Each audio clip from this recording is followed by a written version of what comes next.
네, 자, 말씀을 이어서 이제 신명기 3장의 마지막 단락 그런 이제 들어가겠습니다. 모세는 가나안 땅에 들어가고 싶었지만 하나님 허락을 안 해주신 내용인지 23절부터 29절까지가 나와요. 같이 읽습니다. 그때 내가 여호와께 간구하기를 주 여호와여, 주께서 주의 크심과 주의 권능을 주의 종에게 나타내시기를 시작하셨사오니, 거의 시작에다가 이렇게 시를 어떤 거 시작이 있으면 끝이 있겠죠? 종결이 있게 마련이에요.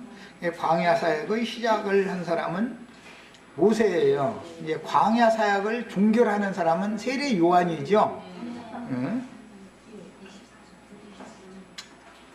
천지간에 어떤 신이 능히 주께서 행하신 일, 곧 주의 큰 능력으로 행하신 일같이 행할 수 있으리까 구하옵나니 나를 건너가게 하사. 거기 건너가게 하사 이렇게 표시를 해놓습니다. 요단 저쪽에 있는 아름다운 땅, 아름다운 산과 레바논을 보게 하옵소서 하되, 여호와께서 너희 때문에 내게 진노하사 내 말을 듣지 아니하시고 내게 이르시기를 그만해도 족하니 이 일로 다시 내게 말하지 말라. 너는 비스가 산 꼭대기에 올라가서 눈을 들어 동서남북을 바라고 네 눈으로 그 땅을 바라보라. 너는 이 요단을 건너지 못할 것이니라. 그 다음에 너는 여호수아에게 명령하고 그를 담대하게 하여 그를 강하게 하라. 그는 이 백성을 거느리고 건너가서 네가 볼 땅을 그들의 기업으로 얻게 하리라 하셨느니라. 그때 우리가 백부월 맞은편 골짜기에 거주하였느니라. 이게 그 땅으로 건너가는 것을 원했는데 너는 이 요단을 건너지 못할 것임이니라. 하나님의 응답은 이렇게 나왔죠. 자, 우선 저 시간에 내가 이제 지난번 시간에 말씀을 다 마치지 못했던 걸 헤렘-율법이라고, 즉 영적 전쟁의 수칙 율법으로 정해진 말씀을 이제 그 적용을 하는 문제를 말씀을 한 시간 더 나눴는데, 이런 말씀들을 심층에 잘 새겨놔 두셔야 되겠어요. 이것이 끝나지 않으면 가나안 땅에 들어갈 수 없는 거예요. 조건은 그건 거예요. 자, 첫 시간에 전쟁 수칙에 대해서 정확하게 전쟁 수칙을 잘 지킬 수 있는 사람이 들어가야지, 그것이 준비가 안 돼 있는 사람이 들어가면 오히려 이스라엘 전체가 패할 수 있게 만들 원인이 될 수 있다. 교회 생활이라는 것은 교회 중에 천연적인 장점들이 많은 사람들이 교회 중에 많을수록 교회는 인간적으로는 결속력이 더 잘 될 수가 있어요. 서로 사랑한다, 온유하고 겸손하고 그러면 다 막 어떤 형제님 어떤 자매님 얼싸들싸고 다 서로가 좋아하니까 헤어지기도 어렵고 그게 참 굉장히 결속력이 좋을 수가 있죠. 그러나 그리스도께 연합하는 데는 아주 최악이다 이것이. 인간끼리 연합하는 데는 이게 아주 어마어마한 힘을 발휘하지만, 연합은 그리스도께 연합을 해야 되는 것이지 사람에게 뭘 연합해서는 안 된다. 긴 예가 필요 없이 한 바리새인, 자신을 의롭다고 여기는 바리새인과 세리의 기도에게 보면, 바리새인이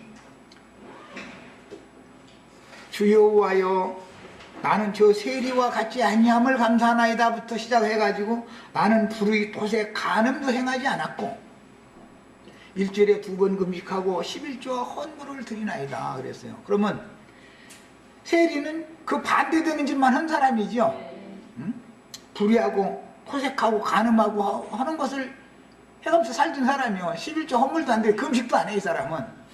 이게 이제 그것을 나는 저 사람과 같지 아니함을 감사하나이다 하고 기도를 그렇게 자기 자랑을 내세운 것이 불의하지도 않고 토색도 않고 간음도 않고, 자, 이것이 그 사람의 장점이에요, 예수님의 영광이 되는 거예요? 자기 자랑이죠, 자기 자랑. 자, 자랑거리가 많은 사람들이 교회에 모이면 교회는 혼적인 사람들이 무더기가 된다 이거. 이제 난 이걸 이제 새우젓 담아서 파는 장사냐 이제 내가 자꾸 이러는데,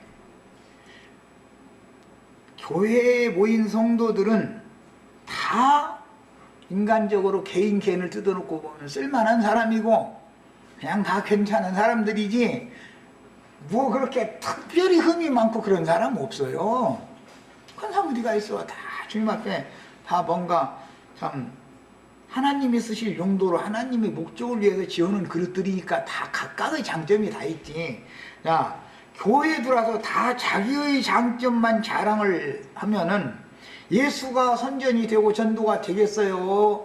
자기가 그 무리 중에서 자꾸 뭐가 되려는 그 사람이 뭔가 그 사람이 힘을 얻으면 교회는 주님의 교회가 아니라 어떤 인간의 교회로 타락돼 버리겠죠. 이것이 교회 생활에서 이제 가나안 땅에 들어간 생활이라는 건, 정복이 되면 거기서 이제 삶을 살아야 되니까 교회 생활을 하게 되면 제일 어려움을 주는 요인이 뭐냐? 각자의 장점을 부인하지 못하는 것이 교회 생활에 어려움을 주게 되는 것이다 하는 걸 아셔야 돼. 이것을 몰라가지고는 세상 교회 생활밖에는 할 수가 없어요. 세상 교회에서는 뭐 내가 가진 것이라도 좀 있고 마음도 넓고 그래가지고 그냥 뭐 이렇게 좀 써주고 뭐 이렇게 하면은 주님과 성도들이 연합되는 게 아니라 그 사람과 연합되게 돼 있어요. 이런 것을 결과적으로 무슨 결과가 와요? 당 짓는 무리가 되는 거예요. 그래서 나는 아볼로에게, 나는 바나바에게, 나는 바울에게 가면서 사람을 선호하고 사람을 따라가는 거예요. 그건 교회가 아니다 이거예요. 이것을 아셔야 돼. 교회 생활에서는 너무너무 중요해. 전쟁 수칙을 알아야 돼. 전쟁 수칙을 모르는 상태에서 가나안 땅에 들어가면은 결국 교회 생활을 실패로 돌아가게 만든다 이거예요. 이것을 아셔야 되겠어요. 아나니아와 삽비라 얘기를 할 때 베드로가 어떻게 점쟁이도 아닌데 너 땅 팔아가지고 야 너 반두에 저 장문 깊이 누나두고서 왜 반만 갖다가 바쳤어 이제 그랬다는 거잖아요. 그럼 베드로가 저 남의 집에 땅 파는 거 값이 얼마 받았는지를 알아 사실은. 그런데 성령이 말하기 아심으로 그렇게 했다는 거예요. 그게 뭐겠어요? 땅 파는 것은 나를 그리스도의 피로 구속해 주님의 것으로 드렸다 그 말이잖아요. 그 값이 은 30에 사실은. 그런데 그 사도행전 5장으로 바로 넘어가기 전에 4장 말미에 바나바 저는 구원이자라는 말씀이 나오죠. 구원이자라는 말은 불쌍한 사람들에 대해서 위로해주고 권면해주는 사람이다 그런 뜻이에요. 그래서 이제 구원이자라 이렇게 번역을 해놨는데, 그 사람은 자기 조상 대대로 물려받은 재산이 좀 있어가지고 그걸 팔아가지고 사도들이 발 앞에 다 내놔버렸다잖아요. 그러니까 사람들이 바나바를 우러러 보는 거예요. 교회 신자들이. 야, 사람이 깨끗하네. 그러고 아니 어떻게 살으려고 있는 재산 다 팔아서 통 내놔버려, 다 내놔버려. 조금이라도 남겨놔줘야 오른 거 아니야? 이제 그럴 정도로 우러러 보게 된 거예요. 예, 온전한 사람이니까. 사람이 얼마나 온유하고 겸손하고 그러니까 남을 위로하고 권면도 하고 할 수 있을 거 아니야. 그래야 인심도 얻을 수 있는 사람이고. 예, 결론을 내리자면 바나바는 초기 사역에 바울을 세우는데 도구로 쓰임받고 딱 그걸로 끝이요. 왜 그래요? 천연적인 사람을 하나님 끝까지 데려갈 수 없다 그 말이에요. 바울은 너무 냉철한 사람이 아주 인정머리 없는 사람 같이 보이고 뭐하든지 이성적으로 이성 없는 짐승처럼 뭘 보는 게 아니다 이거. 이성적인 냉철한 영적 분별을 가지고서 가신다 이거예요. 그러니까 하나님은 그를 붙들고 끝까지 가는 것이지 바나바를 붙들고 가지 않아요. 왜 그러는 말이 나온지를 알아야 돼요. 자, 바나바가 권위자로서 자기 있는 밭 팔아가지고 사도들 발 앞에 놓고 자신은 손 탁 털고 빈손으로 사역에 나서니까 사람들이 우르르 볼 거 아니야. 예수님을 높여 바나바를 높여. 그래서 나는 바나바에게 라는 말이 고린도 교회 그 말이 첫째가 바나바에게가 나온 거 아니야. 그래서 이것은 주님의 교회가 아니다 이거예요. 그런데 아나니아와 삽비라도 그렇게 교회 중에서 사람들한테 말하자면 좀 튄다고 그러고 인기를 좀 얻고는 싶고, 그런데 가서 보니까 이거 다 갖다 내려니까 막 이게 손이 흔들려. 그래서 조금 떨어뜨리고 하다 보니까 절반만 딱 잡아가지고 갖다 내놓고서는 이게 딱 닦고 이제 다 낸 것처럼 이러고 있다 이거예요. 베드로가 와서는 너 왜 반만 갖고 왔어? 그런 거 이제 말하자면 얼마나 웃기는 얘기예요. 베드로가 돈 안 갖고 왔다고 지금 그러는 거예요. 그냥 있을 때 네 것이 아니며 갖다 하나님께 바쳤다 해도 네 것이 아니냐. 어차피 네 것이고 어차피 주님 거 아니냐. 네 마음속에 하나님을 속였지 않냐. 지금 그걸 지적을 해주잖아요. 그럼 왜 속였겠어요? 사람들의 교회 중에서 자기를 좀 우러러 봐달라는 뜻으로 그런 거라는 것을 지적을 하는 거다 그 말이야. 그러면 성도들이 교회 생활을 하는데 자신의 약점 때문에 사람들이 나를 우러러보고 나한테 몰려오지는 않죠. 나의 장점 때문에 나한테 오는 거 아니에요. 그러다 보면 그 사람 당이 돼버린다 이거예요. 교회가 나눠진다 이거예요. 찢어진다. 주님의 몸을 찢어버린다 이거예요. 이게. 그런 짓은 절대 용납이 안 된다. 이 영적 전쟁에서는 양방면이 있어. 그래서 한 면에서는 전도를 하는 면이 있고, 가나안 땅 정복 전쟁하면 한 면에서는 전도를 받은 사람들의 교회 생활로 이제 들어가야 되니까 적용의 문제가 있게 마련이다 이런 말이에요. 그러니까 양면을 이 헤렘 율법 전쟁 수칙이라고 하는 이 율법을 양면 적용을 잘 하실 줄 아셔야 되겠어요. 계속 강조하지만 타고난 인간의 장점, 자랑거리들을 부인할 줄 알아야 된다. 그런 사람들이 모여야 주님의 교회지, 그렇지 않으면 사람의 교회다 이거예요. 사람끼리 서로 영광을 주고받는 그건 교회도 아니다 이거예요. 심지어 목사가 지가 영광 받으려고 자기 부인 보고 사모님은 형제 자매들 막 사모님한테 잘하는 것이 주님한테 잘하는 거다 이렇게까지 해버려. 그럼 뭐에 지가 영광 받으려고 하긴 그러는 거거든요. 사모님이 저랬으면은 뭐라고 해야지. 저러면 되겠어요 이게?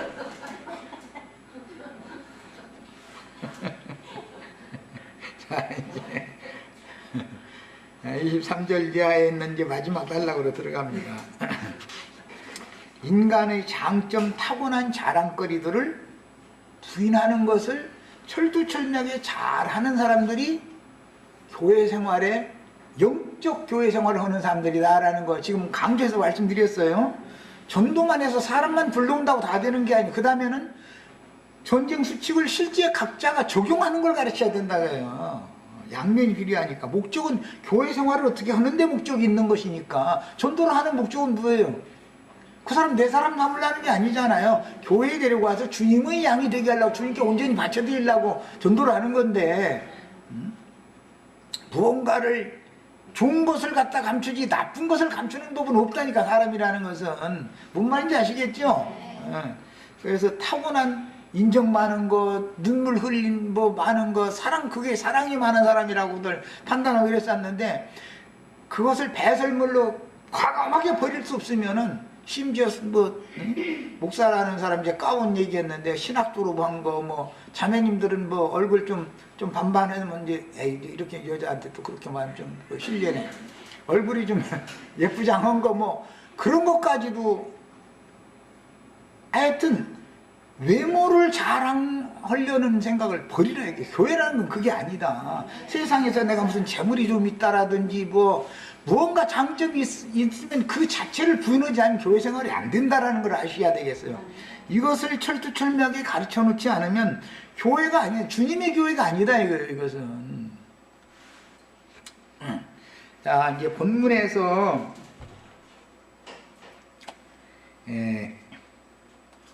신명기 3장 24절에 보면은, 그때 내가 23절에 보면 내가 여호와께 간구하기를 이렇게 시작이 됐죠. 그럼 그때라는 게 언제냐면, 이게 민수기 27장 15절로 17절을 가서 읽고 오겠습니다. 그 때가 어느 때인지를 이제 이해를 하셔야 되니까. 민수기 27장 15절로 17절까지 읽겠습니다. 모세가 여호와께 여짜와 가로되 여호와 모든 육체의 생명의 하나님이시여 원하건대 한 사람을 이 회중 위에 세워서 그로 그들 앞에 출입하며 그들을 인도하여 출입하게 하사 여호와의 회중이 목자 없는 양과 같이 되지 않게 하옵소서. 누구를 보고 지금 이 기도를 한 거예요? 모세의 제자 여호수아를 염두에 두고 그를 위해서 축복 기도를 하는 거잖아요. 나는 곧 죽게, 이제 나는 곧 주님 데려갈 것 같으니까 후계자를 남겨놔두고 죽어야 되니까 지금 마지막 기도를 하는 거예요. 그 얘기하는 거예요. 자, 예수님이 죽음을 앞두고 겟세마네 동산에서 마지막 기도했죠. 그걸 상징하는 거예요. 지금 이게 주님이 하시던 사역을 대를 이어 설 사람들을 세워놓고 죽어야 되잖아요. 내가 죽는다고 할 때 누군가 교회를 인도해 갈 사람을 만들어 놓지 못하고 죽으면 대가 끊어져 버리는 거잖아요. 그게 그러면 안 되죠. 하나님의 생명이 대는 끊어질 수 없는 건데. 자, 이때가 어느냐면 무리바 물가에서 거역 사건을 일으킬 때 지팡이로 2번 반석을 쳐서 물을 내게 해서 백성들과 짐승들을 마시게 한 그때예요. 그때 이 일로 너는 가나안 땅에 들어가지 못한다. 민수기에서 보면 이미 그때 그런 경고를 이미 받았기 때문에 나의 영광을 드러내지 않고 네가 내 백성들 앞에서 내 영광을 네가 가렸다 그랬단 말이야.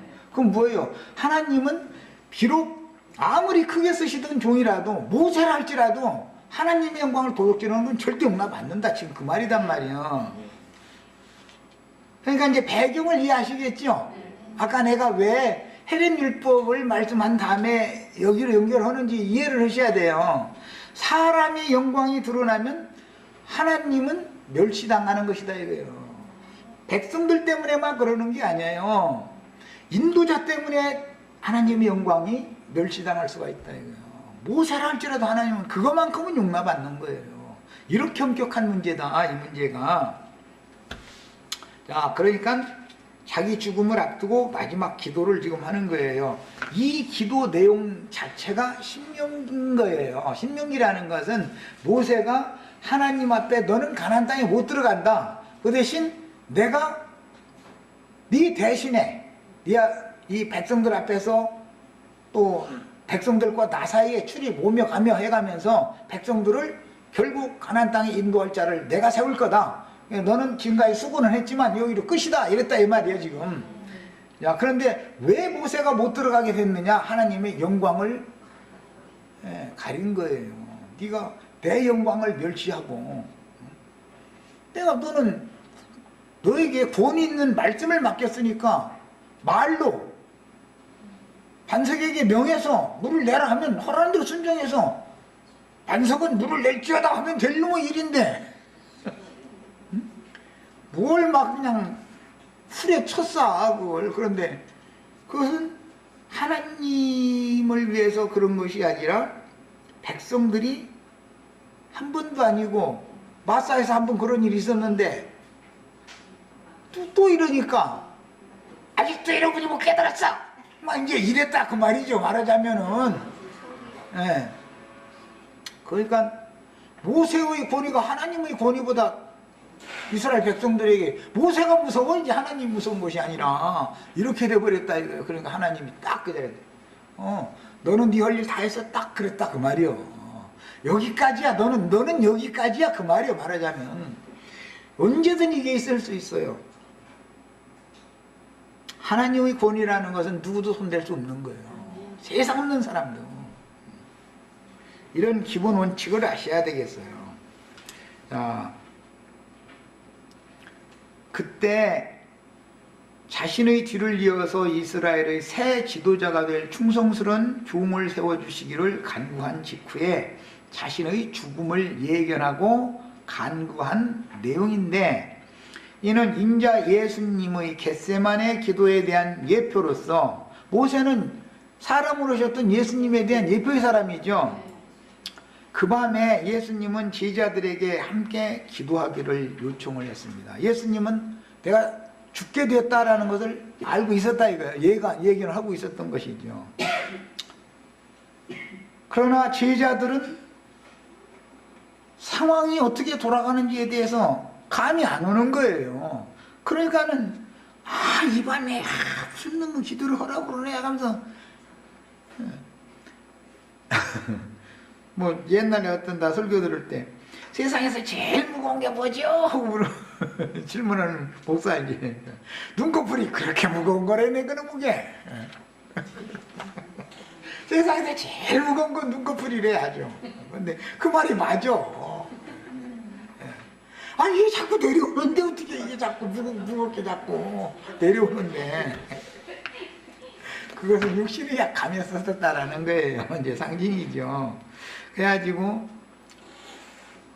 기도 혼자 하시고 와서 또 보니까 또 졸고 또 혼자 기도를 하시고 와서 보니까 또 졸더라는 거예요. 이제 됐다. 그만 이제 가서 아예 다리 뻗고 자는 게 낫다. 해서 이제 참 그랬다 그랬는데 주님이 혼자서 3번 간구한 후에 죽음의 세력을 나의 죽음에 대해서는 오직 아버지의 영광만을 위한 죽음이어야 되지 사람들에게 도움을 받아서 될 일이 아니구나. 이것은 온전히 내가 담당해야 되는구나 라는 걸 예수님이 딱 이제 그때 결정을 한 것이고, 그 다음에 죽음에 대해서 모든 것을 결정을 해놨기 때문에 아버지의 영광을 위하여 죽는 것이다 라고 결정을 했으니까 이제는 때리든 죽이든 뭐 하든 이제는 어차피 나는 이제 이것이 아버지께 영광이다 이렇게 결정이 됐기 때문에 죽음을 완전히 이겨버린 걸 정복한 거죠. 이제 사망 권세를 그 밤에 기도로 그렇게 이기셨어요. 그걸 상징하는 거예요. 모세 자신도 약속의 땅에 들어가고 싶었지만 육신으로 오신 예수님은 들어갈 수가 없죠. 천국에. 그래서 육체로는 예수라도 죽어야 되는 거예요. 그게 하나님 나라에는 혈과 육이 전혀 무익하다 이거예요. 예수님의 혈육이라도 소용없는 거예요. 다만 차이가 있는 것은 모세는 자기 영광을 구했지만 예수님은 예수님 자신의 영광을 구하지 않았죠. 이제 그건 차이가 있죠. 이미 선언된 하나님의 가나안 땅 입성에 대해서 하나님 앞에 허락을 받지 못했는데 인자 예수께서 홀로 죽임을 당하여 많은 죄인들의 죄들을 사면받게 하는 사명을 이룰 때가 이르렀음을 예수님이 직감으로 아시고 아버지 뜻을 위하여 자신을 죽음의 세력에게 내어드렸으니 주님은 죽을 권세도 있고 다시 사실 권세도 있죠. 생명과 사망의 모든 권세가 주님께 달려있죠. 주님은 자기에게 맡긴 최대의 권세가 뭐냐면 살리는 권세, 죽이는 권세가 다 주님 손에 있는 거예요. 죽고 사는 것이 주님 손에 다 있는 거예요. 그래서 죽어야 될 때는 죽을 줄을 알아야죠. 살아야 될 때는 또 살아날 줄도 알아야 되는 거예요. 그게 능력이요. 이제 부활 능력이요. 주님이 이때 육체로는 죽임을 당하시고 영으로 다시 살아나시지 않으면 성경의 모든 예언들이 이루어질 수가 없으므로 모세가 여호와의 명령에 순종했듯이 주님도 아버지의 뜻에 순종하여 자신의 몸을 사망 권세자들에게 기꺼이 내어주셨는데 이것이 죽음의 능력을 이긴 것이다 이거예요. 죽음의 능력을 이긴다라는 것은 나는 이때 죽어야 알고 내가 어디에서 죽어야 되는 사람이 큰 사람일수록 내가 지금은 살기 위해서 도망을 가야 될 때인지 지금은 그대로 죽어야 될 때인지 어디에서 죽어야 되는지 죽을 자리를 알고 죽어야 되는 것이라고요. 큰 사람은 그걸 아는 거예요. 큰 사람은. 쫌생이는 시도 때도 없이 막 고개에서 막 이거야. 시도 때도 없어 막 이러고 있어. 쫌생이는. 그런데 벌써 사람이 큰 사람이 되면은 이것은 이 자리가 내 무덤이 되는 것이 하나님께는 이것이 영광이구나 라고 결정이 딱 되면은 나를 죽여주는 자들이 오히려 나를 위해서 하나님께 쓰임받는 것이지 그게 하나 두려울 필요가 없죠. 이것이 사망 권세를 이긴 것이다 그런다 이 말이에요. 우리도 다 이런 능력을 다 받으셔야 되겠어요.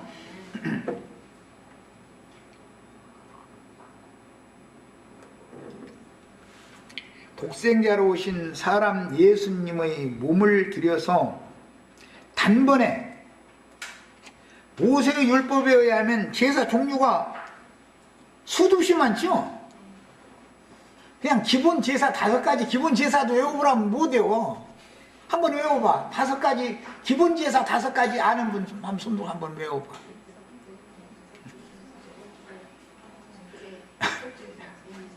번제, 소제, 속죄제, 속건제, 화목제 이게 5가지 기본 제사라고 그래.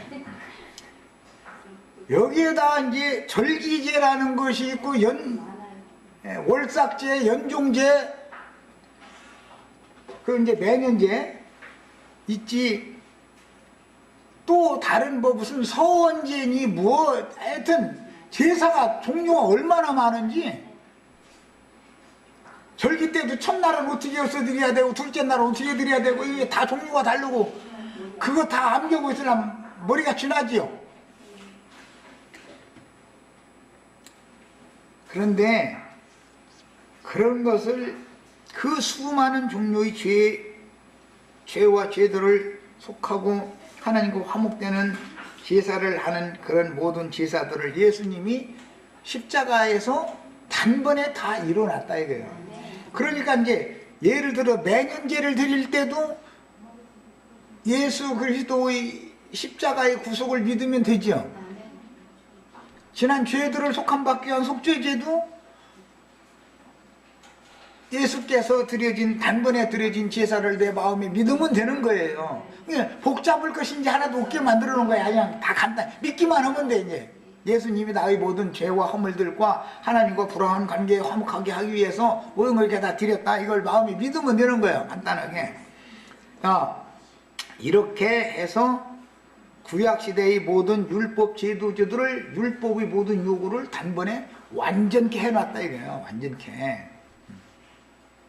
그래서 구약시대에는 그 많은 제사를 드렸지만 하나님 앞에 나가는 길이 열려 있었어요? 여전히 휘장이 닫혀 있었어요?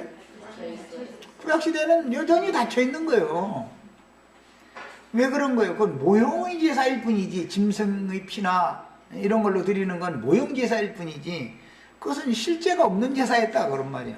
자, 그러면 예수님이 오셔서 단번에 그 한 몸을 자기 몸을 들여서 이루어 놓으신 그 제사가 모든 제사를 다 단번에 필했다 끝냈다 라는 사실을 마음에 믿기만 하면 때를 따라서 이럴 때든 저럴 때든 저럴 때든 이럴 때든 간에 상관없이 그 믿음으로 모든 죄들을 사면받을 수 있는 새롭고 산 길이 이미 열렸죠. 하나님 앞에 나가는 생명길이 이미 다 열려져 있는 거예요. 그래서 예수의 몸을 단번에 들여 모든 제사를 완성하신 것은 그 영으로 재림하여 교회로 말미암아 그리스도의 새 몸을 취하여 더 크고 온전한 참장막을 세워서 하나님의 집으로 봉헌하게 하려는 것이다. 하나님이 각 성도들에게 전도자들을 보내서 전도를 해서 교회로 구약시대 같으면 하나님의 성전 앞으로 백성들을 다 모이게 한 것은 교회로 모이게 한 목적은 모든 성도들을 더 좋은 건축 자재로 삼아서 하나님의 집을 세워서 하나님께 봉헌하게 하는 데 목적이 있었던 것이다 그 말이에요. 우리 각자는 성전은 아니죠. 성전의 건축 자재들이 되죠. 그리스도의 몸이 성전이니까 그리스도의 몸은 교회를 말하는 것이지 나 개인을 말하는 게 아니에요. 나는 그리스도의 몸에 붙은 한 지체인 것이지 내가 성전은 아니죠. 한 면에서는 성전의 성분이지만 성전의 자재가 되지만 나 혼자 성전은 아니다. 독생자인 예수님은 혼자 성전일 수 있지만 우리는 그분이 몸에 붙은 지체들인 것이지 내가 하나님이 나 혼자서 하나님 성전은 아니죠. 이런 기본 원리를 잘 아셔야 되겠어요. 구약시대에는 사람의 손으로 만든 성전, 솔로몬이 먼저 성전을 짓고 나서 열왕기상 8장에 보면 여호와의 성전의 봉헌식을 하였다라는 말씀이 열왕기상 8장 63절에 나와요.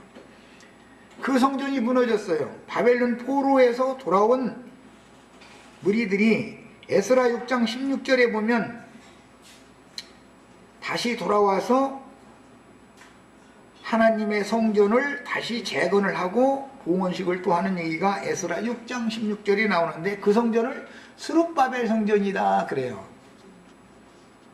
자, 첫 번째는 솔로몬 성전, 두 번째는 스룹바벨 성전이에요. 그 다음에 또 봉헌식이 한번 나오는데 에스라서 6장 17절에도 16절 17절이 이어서 이제 그 하나님 성전 봉헌하는 얘기가 나왔고 느헤미야 12장 27절에 마지막으로 예루살렘 성벽을 봉헌하는 말씀이 나와요. 느헤미야서 12장 27절에 나오는 말이에요. 성 안에다가 성전이 있는 거니까 성전을 우선 먼저 지어놓고 나서 성벽을 맨 나중에 쭉 둘러서 수축을 다 했다 이거예요. 야, 이런 것이 계시록에 가서 보면 어린 양의 신부 아내인 거룩한 성 새 예루살렘에 성전이 따로 없는데 어린 양이 그 성전이기 때문에 성전이 따로 없고 그냥 성벽만 이렇게 보였다는 거예요. 겉에서 볼 때는. 이게 구약 성경의 예표예요. 나는 우리 형제 자매님들 각자가 성벽 전체가 될 수는 없죠. 성벽을 이루는 벽돌, 돌 하나하나씩은 될 수가 있죠. 예루살렘 성은 돌들을 첨놓아 가지고 쭉 성을 쌓은 거예요. 그래서 예수님이 헤롯 성전을 무너질 것을 예언하실 때 돌 위에 돌이 하나도 남지 않는다. 그 말은 첨놓이지 않는다. 이것은 돌과 돌을 서로 쌓아가지고서 예루살렘 성벽을 만든 것을 염두에 두고 하는 말인데 안자매님과 우리 기령제님, 우리 김자매 이렇게 홍자매 이렇게 전체들이 다 지금 주님의 임재처 서 있는 성벽을 건축하는 벽돌들이 한장 벽돌들이죠. 이런 개념이니까 이러려면 쌀나무는 어떻게 해야 돼요? 세상에서 벽돌 쌀나무 시멘트 이겨서 밑에다 한 줄 딱 깔고 그 다음에 돌 올려놓고 또 시멘트 이겨서 한 줄 깔고 돌 올려놓고 이런 식으로 하죠. 이런 것처럼 그리스도의 생명으로 그리스도의 진리와 생명의 구속의 털을 닦아놓은 위에다가 맨 밑바닥에는 기초석들이 되는 사도들을 갖다가 기초석으로 쭉 놓죠. 그 위에다가 사도들이 전도한 영혼들을 차근차근 쌓아 올리는 거예요. 이렇게. 그러다 보니 이런 걸 일러서 주님의 몸된 교회는 서로 사랑 안에서 연락하고 상합하여 스스로 지어져 가느니라 그런 거예요. 교회라는 것은 내가 전도해서 사람들을 불러 모아서 세우면 내 교회죠. 사람들을 불러 모았어도 생명 안에서 사랑 안에서 스스로 지어져 가야 되는 것이 주님의 교회인 것이지 조직을 내가 만들어서 오늘부터 홍자매님 내 집사 직분 줄 거니까 집사 직분 아직 권사 직분 받을 나이 안 됐구만. 그러니까 집사 직분 줄게. 이제 집사 직분을 줘가지고 이렇게 집사님들 해서 이렇게 단체를 만들어라 이렇게 하면은 그게 주님의 몸을 세우는 거예요. 사람의 종교 조직을 만드는 거예요. 이걸 구분할 줄 알아야 된다 이 말이에요. 이것을 세상에서 보면은 5명만 모여도 거기에서 머리 되기를. 인간이라는 것은 10명 모이면 3명끼리 2명끼리냐 해가지고 그 중에서 누가 머리냐 그거 가지고서 인간같이 높아지는 걸 원하는 이 진짜 영광받고 높임받을 분은 예수님이다. 그건 입에 붙은 말이고 실제는 지가 높아지려는 이것이 야심이 다 있어. 그래가지고 건축이 안 되는 거예요. 자꾸 남 위에 쓰려고 하는 사람만 다 생기면 자기 자리를 지켜야지. 기초석이라는 거 맨 밑에 있으니까 힘 제일 드는 게 기초속들이겠죠. 그런데 중간에서 삐져나와가지고 또 위에 올라가려고 또 위에 올라가면 이 건축이 되겠냐 그 말이요. 안 되지 이건. 그래서 그런 이제 경우는 집에 어떤 벽돌로 진 집이면은 벽돌 한 장이 푸르스름한 뭐가 번져나가면 그 문둥병 걸린 벽돌이니까 그거 뽑아서 버려버려라. 그래서 그게 무슨 뜻이겠어. 자꾸 높아지려고 하는 병이 걸려있다 이거예요. 문둥병 걸려있는 거야. 교만한 이 영이 이걸 지배하고 있다. 하나님이 집에서는 그런 자는 뽑아서 버려버려야 된다. 쓰임이 없다는 거예요. 이런 원칙을 잘 아셔야 되겠어요. 이제 전도를 하면 당연히 교회 생활과 연결이 되기 때문에 이 영적 전쟁의 수칙은 전도를 하는 면이 있고 전도받은 사람들이 교회 생활을 통해서 연락하고 상합하고 자꾸 자람으로 인해서 그리스도의 몸이 사랑 안에서 스스로 세워지는 이 양면이 있기 때문에 이제 두 면을 지금 다룬 거예요. 자, 이제 오늘 말씀에서 24절 하반부에 구하옵노니 나로 건너가게 하사 요단 저쪽에 있는 아름다운 땅 아름다운 산과 레바논을 보게 하옵소서. 그렇게 기도를 했다고 그랬어요. 요단강을 건너 서편 땅 곧 하나님께서 아브라함 때부터 이스라엘에게 기업으로 주겠다고 약속하신 가나안 본토의 땅에 들어가게 해달라는 기도인데, 반드시 광야 사역자는 광야에서 죽어야 예수님의 사역으로 천국에 침노할 수 있게 되는 것이며, 혈과 육은 하나님 나라에 상관이 없으므로 인자 예수라 할지라도 반드시 죽어야 그 영께서 천국으로 영혼들을 인도해주는 새로운 길이 열리게 되는 것이다. 이 모세가 살면 가나안 땅 서편 정복은 안 되는 것이죠. 모세가 계속 살면, 모세라 할지라도 하나님은 버린다. 마태복음 11장 11절로 14절이나 누가복음 16장 16절에 보면 천국은 침노를 당한다 그랬죠. 가나안 땅은 침노당하는 땅이죠. 상징이에요 이것이. 천국은 예수님 자신을 말하는 거니까 그리스도는 진실하게 믿는 성도들이 자기 제자들에서 침노당하는 가나안 땅이다. 그 땅이 좋은 땅이요 좋은 산이다. 오늘 여기에 말씀하실 때 아름다운 땅, 아름다운 산, 레바논을 보게 앞서서 레바논을 왜 레바논을 보게 한다. 레바논은 뭔 뜻이라고 그랬어요? 희다라는 뜻이에요. 희다.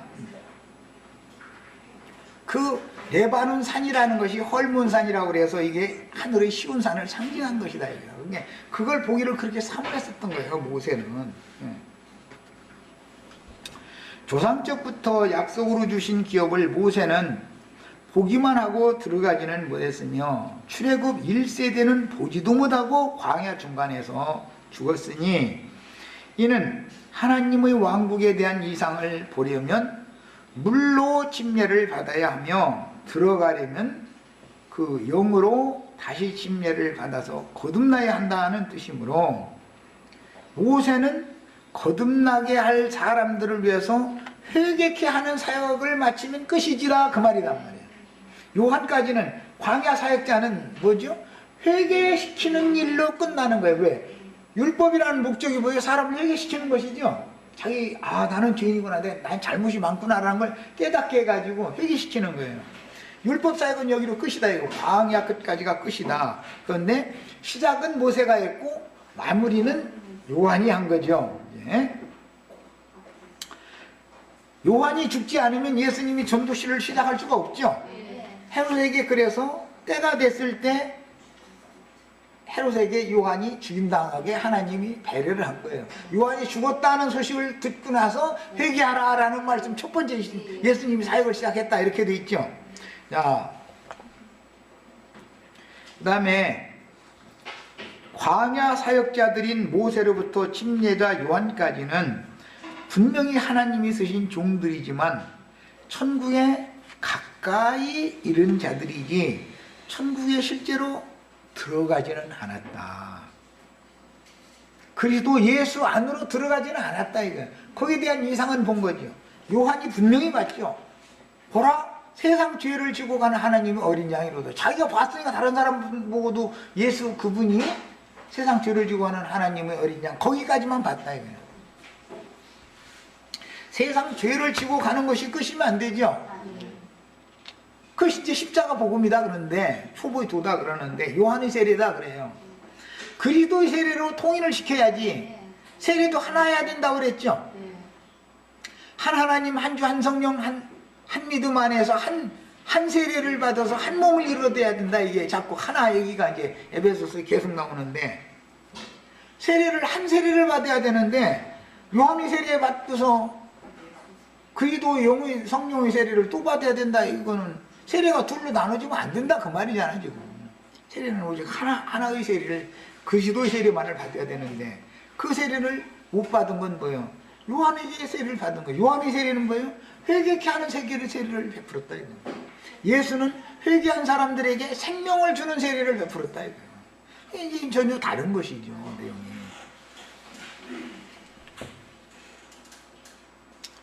그 다음에 광야 사역을 시작한 모세로부터 광야 사역의 끝을 맡은 침례자 요한은 홍해를 건너는 것으로 상징된 물침례만을 알고 그리스도의 영으로 말미암아 불과 성령으로 침례받는 것을 상징하는 요단강을 건너는 그리스도의 십자가 침례가 단번에 다 이루어졌다라는 사실이 요한까지는 몰랐다 이거예요.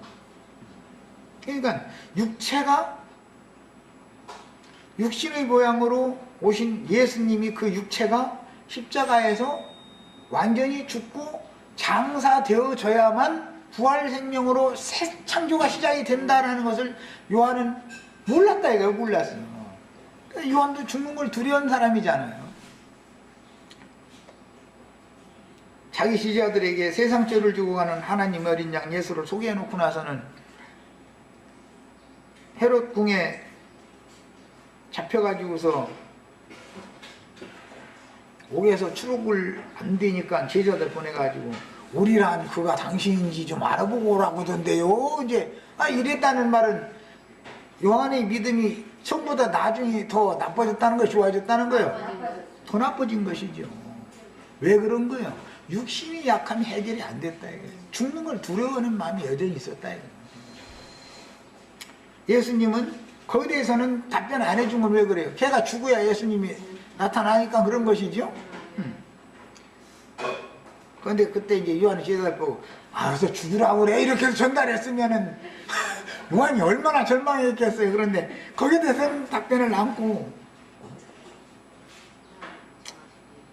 나이 받을 세례가 또 있는데 내가 받을 세례 너희 받을 수 있어? 제자들 그 말씀을 이제 연결을 해버리죠. 그러니까는 이건 물어봤는데 송문서답 해주는 거예요. 예수님이 아무 생각 없어서 그랬겠어요 그게?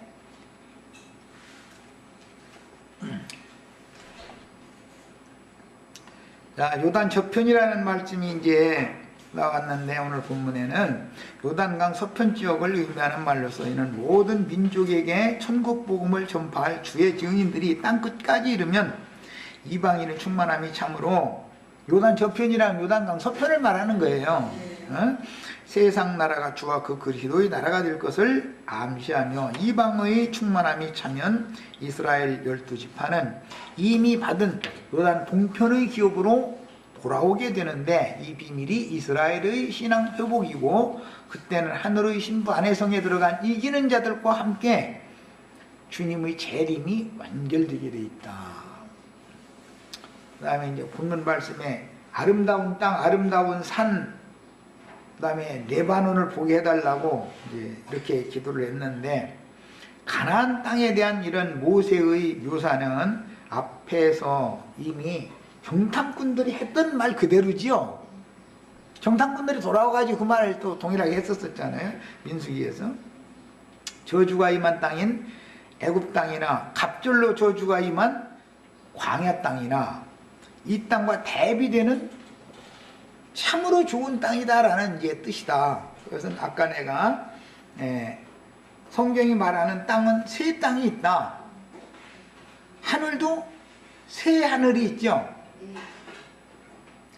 애굽이라고 하는 땅은 농사하기에는 좋은 땅이죠. 델타 땅이니까. 그 다음에 광야 땅으로 나오면 거기는 농사를 할 수가 없어요. 거기는 너무너무 삭막하고 막 척박한 땅인 거예요. 젖과 꿀이 흐르는 땅은 농사도 할 수 있고 목축도 할 수 있어요.